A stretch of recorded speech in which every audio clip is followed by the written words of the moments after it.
नमस्कार साथियों, आपका स्वागत है आपके अपने YouTube चैनल संस्कार चैनल पर। और आज हम सब बात करने वाले हैं बीएड प्रथम वर्ष वालों के लिए, जिसका टॉपिक है मध्यकालीन शिक्षा में हम बात करेंगे मकतब और मदरसा में अंतर। मध्यकालीन मुस्लिम कालीन शिक्षा प्रणाली में प्राथमिक शिक्षा की व्यवस्था मुख्य रूप से मकतबों और उस शिक्षा की व्यवस्था मदरसों में होती थी। इसके अतिरिक्त खानकाहें, दरगाहें, कुरान स्कूल, फ़ारसी कुरान स्कूल और अरबी स्कूलों की व्यवस्था थी। मकतब मकतब शब्द अरबी भाषा के कुतुब शब्द से बना है, जिसका अर्थ है वह स्थान जहाँ पढ़ना लिखना सिखाया जाता है। मध्यकाल में ये मकतब प्राय मस्जिदों से संलग्न होते थे और एक अध्यापकीय होते थे। उस समय पर्दा प्रथा थी, इसके बावजूद लड़के लड़कियां एक साथ पढ़ती थी। मकतबों में बच्चों को 4 वर्ष 4 माह 4 दिन की आयु पर किया जाता था। प्रवेश के समय सभी बच्चों की बिस्मिल्लाह खानी की रस्म थी। बच्चों को नए वस्त्र पहनाकर शिक्षक उत्साह मौलवी के सामने उपस्थित किया जाता था। शिक्षा बच्चों से कुरान शरीफ के कुछ आयतें दोहराते थे, उनसे बिस्मिल्लाह शब्द का उच्चारण करवाते थे।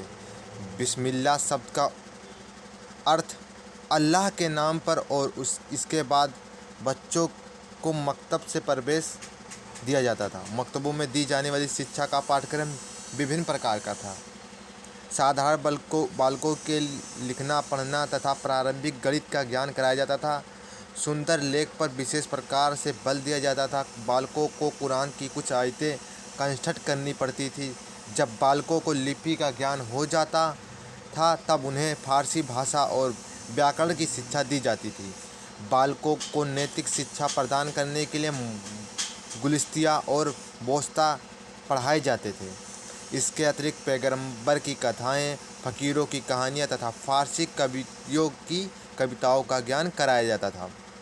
मकतबों में शिक्षण विधि मौखिक थी। बालकों को कलमा पढ़ना पड़ता था और कुरान की आयतें कंठस्थ करनी पड़ती थी। उन्हें इस्लाम धर्म की शिक्षा दी जाती थी। लिखने के लिए तख्तियों का प्रयोग तथा बाद में पतली कलम से कागज़ पर अभ्यास कराया जाता था। मदरसा शब्द अरबी भाषा के दरस शब्द से बना है, जिसका अर्थ है भाषण देना, और चूँकि उस समय यह शिक्षा प्रायः भाषण द्वारा ही दी जाती थी, इसलिए उन स्थानों को जहाँ भाषण द्वारा शिक्षा दी जाती थी मदरसा कहा गया। मध्यकाल में यह मदरसे प्रायः राजधानियों और मुस्लिम बहुल बड़े बड़े नगरों में स्थापित किए गए। इन मदरसों में विभिन्न विषयों के शिक्षक होते थे। मदरसों में दी जाने वाली शिक्षा का अध्ययन काल 12 वर्ष का था। शिक्षा का पाठ्यक्रम 2 भागों में विभाजित है, लौकिक शिक्षा और धार्मिक शिक्षा। लौकिक अथवा सांसारिक शिक्षा के अंतर्गत बालकों को अरबी साहित्य, व्याकरण, गद्य, गणित, इतिहास, भूगोल, नागरिक शास्त्र, नीतिशास्त्र, अर्थशास्त्र, यूनानी, चिकित्सा, कृषि, कानून, ज्योतिषी विषयों की शिक्षा दी जाती है। धार्मिक शिक्षा के अंतर्गत छात्रों को कुरान, मोहम्मद साहब की परंपरा, इस्लामिक कानून और इस्लामी इतिहास का अध्ययन करना पड़ता था। उन्हें कुरान का अति गहन अध्ययन करना पड़ता था। इन मदरसों के भवन, पुस्तकालय, छात्रावासों आदि के निर्माण में उस समय के मुसलमान शासकों का बड़ा योगदान था। ये मदरसे बहुअध्यापकीय थे।